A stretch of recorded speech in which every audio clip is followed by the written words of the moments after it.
cities and some Well, places. it feels like, I've compared the markets to a church with a casino attached, and people can move between the church and casino, and I would say there are more people in the church and more people in the casino, but the casino's gotten very attractive to people.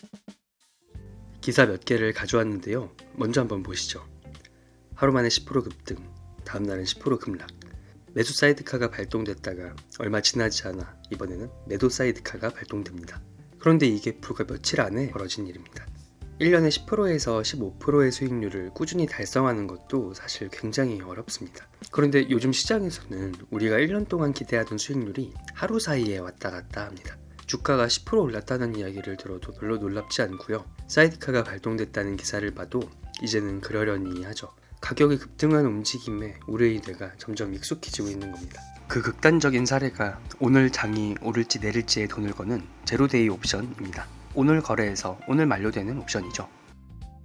그렇다면 지금 우리가 주목해야 할 부분은 단순히 주가가 많이 올랐다는 것일까요? 아닙니다. 지금 우리가 봐야 할 것은 가격의 높이가 아닙니다. 그 가격을 만들어내고 있는 사람들의 행동이에요. 회사가 실제로 더 많은 돈을 벌고 기업의 가치가 커졌다면 주가가 크게 오르는 것은 문제가 안 돼요.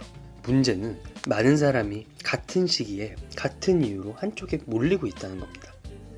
투자자가 가끔 비이성적으로 행동하는 것 자체는 큰 문제가 아닙니다. 많은 사람이 같은 시기에 같은 실수를 할 때 시장의 전체에 문제가 됩니다. 이건 리차드 피터슨이 투자자의 뇌에서 언급한 내용이기도 하죠. 앞선 워렌 버핏의 인터뷰에서 그는 교회와 카지노가 붙어있는 것 같다. 지금처럼 사람들이 도박에 빠져있는 모습은 본 적이 없다고 말씀하셨죠. 이 말씀도 광기는 주가에 있는 게 아니라 사람들의 행동에 있다는 것으로 받아들여야 할 거예요. 우리가 무엇을 왜 사는지를 잘 들여다보면 알 수 있겠죠. 이로부터 우리는 결국 내 감정만 살필 게 아니라 지금 시장의 사람들이 어디로 몰리고 있는지도 볼 수 있어야 한다는 것을 알 수 있습니다. 결론부터 말하면 지금 투자하면 안 된다는 이야기가 아니에요. 버핏이 경계한 것은 주식 투자가 아니라 주식을 도박처럼 거래하는 행동입니다. 이 말은 주식시장 전체가 도박판이라는 뜻은 아닙니다. 같은 주식을 사더라도 어떤 사람은 투자를 하고 어떤 사람은 도박을 할 수도 있다는 뜻이에요. 이런 분위기에서는 주가가 회사의 실제 가치와 동떨어져 움직일 수도 있는 거죠. 이런 가격 왜곡 사례로 미국의 렌터카 회사 에비스를 언급했는데요. 에비스는 50년이 넘는 역사를 가진 회사예요. 그런데 올해 3월 말부터 4월 사이에 에비스 주가가 몇 주 만에 300% 이상 급등합니다. 그리고 이후 단 이틀 만에 70% 가까이 하락하게 돼요.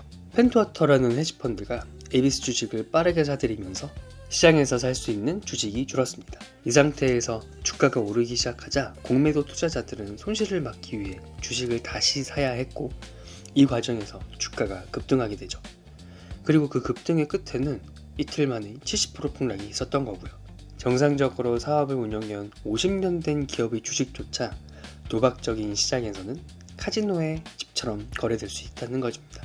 우리는 흔히 시장의 광기라고 하면 잡주나 코인을 떠올리게 되는데요. 하지만 광기는 자산의 종류를 가리지 않습니다. 버핏의 에비스를 언급한 이유가 되겠죠. 우리가 해야 할 일은 시장의 방향을 맞추는 것이 아니라 현재 시장 참여자들이 어떤 방식으로 행동하고 있는지를 관찰하는 겁니다. 다시 한번 강조드리면 투자 결정을 향상시키려면 집단의 행동 특성을 올바로 평가하는 능력이 필요해요.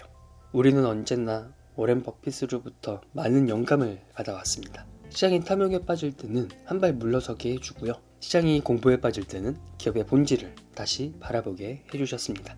95세가 된 지금도 그는 여전히 같은 기준을 보여주고 계세요. 시장의 방향을 예언하려 하지 않고요. 이해할 수 있는 기업을 적절한 가격에 사고 기회가 없다면 아무것도 하지 않는 것.